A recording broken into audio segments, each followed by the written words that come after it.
Manuel Valls en visite en Bretagne. Le Premier ministre a profité de ce déplacement pour rencontrer les salariés et la direction de l'abattoir GAD de Josselin dans le Morbihan, une entreprise devenue le symbole des difficultés rencontrées par l'agroalimentaire dans la région.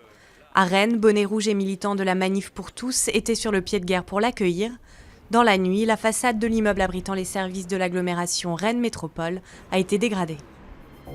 Le groupe État islamique recule dans le nord de l'Irak. L'intensification cette semaine de l'offensive des peshmerga kurdes, soutenue par les frappes aériennes de la coalition, porte ses fruits. Les milliers de personnes bloquées depuis cet été sur le mont Sinjar commencent à être évacuées. Plusieurs membres importants du groupe islamiste ont été tués selon Washington. Mais le I tient toujours la deuxième ville d'Irak, Mossoul, et la zone frontalière de la Syrie. Un premier pas vers la fin de l'interdiction de se syndiquer pour les militaires. Sous la pression de la Cour européenne des droits de l'homme, François Hollande annonce qu'un droit d'association professionnelle va leur être accordé.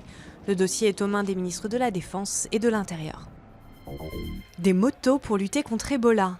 La Sierra Leone a lancé une vaste campagne de prévention dans l'ouest du pays, la zone la plus touchée par le virus dans toute l'Afrique de l'Ouest.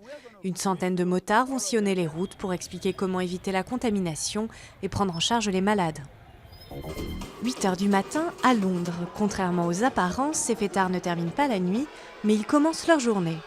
Avant d'aller travailler, les Londoniens peuvent désormais faire la fête grâce au Morning Gloryville. Les déguisements sont vivement encouragés, mais pas l'alcool ou les drogues. Ici, on carbure au café et au smoothie.